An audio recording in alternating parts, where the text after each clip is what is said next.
ఇంతకు ముందే చెప్పినట్టున్నాం కదా, పిల్లకాలువలన్నీ సముద్రంలో చేరాల్సిందే అని. కలుపుతారా? కలపండి, కలపండి. Most welcome.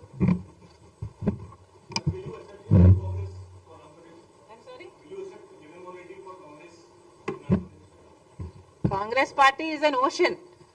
There are so many people in this ocean. Why not?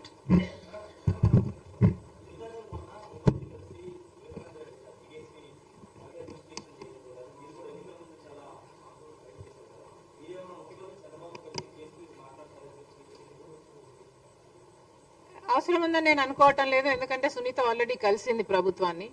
గత ప్రభుత్వంలో న్యాయం జరగలేదు, అప్పుడు ఎన్డీఏ అధికారంలో ఉంది. ఇప్పుడు మళ్ళీ అక్కడ ఎన్డీఏ అధికారంలో ఉన్నా ఇక్కడ ప్రభుత్వం మారింది కాబట్టి న్యాయం జరుగుతుందేమో అన్నది సునీత ఆశ. తప్పులేదు కదా కలిస్తే.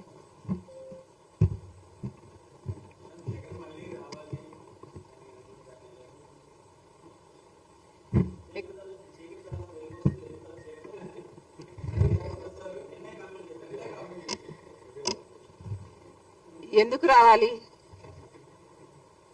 మళ్ళీ 10 లక్షల కోట్లు అప్పు చేయడానికి రావాలా? ఎందుకు రావాలి? 10 లక్షల కోట్ల రూపాయలు అప్పు చేయడం కాకుండా, రాష్ట్రాన్ని అప్పుల పాలు చేయడం కాకుండా, మీరేమో ఋషి కొండలు కొండలు కొరిగేసి ప్యాలెస్లు కట్టుకోవడానికి రావాలా? కనీసం రాజశేఖర్ రెడ్డి గారి జలయజ్ఞంలోని ప్రాజెక్టులు పూర్తి చేయకపోతే, కనీసం ఉన్న ప్రాజెక్టులలో మీరు మరమ్మతులు మెయింటెనెన్స్లు కూడా చేయకపోతే గేట్లు కూడా తేలుతున్నాయండి. మళ్ళీ ఆ దుస్థితి చూడ్డానికి రావాలా? ఎందుకు రావాలి?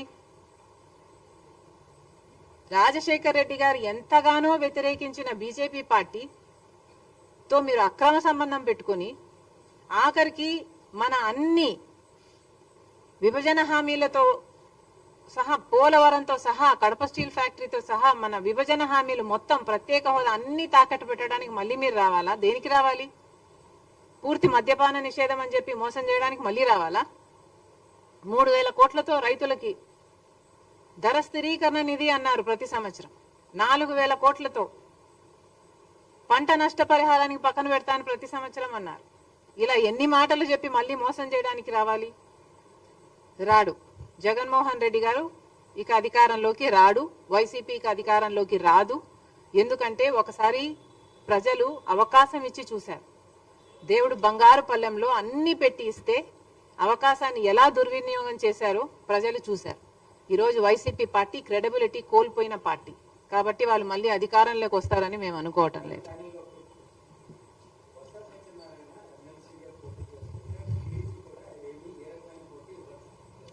అవును, ఎందుకని అడగండి చంద్రబాబు గారిని. ఇంత గొప్ప విజయం తర్వాత చంద్రబాబు గారు ఏమన్నా, ఐ డోంట్ నో, ఇంకో పక్కేమో వీళ్ళు ఏకగ్రీవంగా గెలిచారు, పండగలు చేసుకుంటున్నారా? చేసుకొనివ్వండి. 151 నుంచి 140కి వచ్చారు. 11కి వచ్చారు. అంటే 140 కోల్పోయారు. ఇక్కడ ఒక ఎమ్మెల్సీ గెలిచారు. చేసుకొనివ్వండి, పండగలు చేసుకొనివ్వండి. ఇదే బొత్స గారు రాజశేఖర రెడ్డి గారిని అవమానించారు, విజయమ్మ గారిని అసెంబ్లీలో కంటతడ పెట్టించారు. ఇలాంటి వాడు ఎమ్మెల్సీ అయ్యాడని పండగలు చేసుకుంటున్నారా? చేసుకొనివ్వండి, వాళ్ళ విజ్ఞతకే వదిలేద్దాం.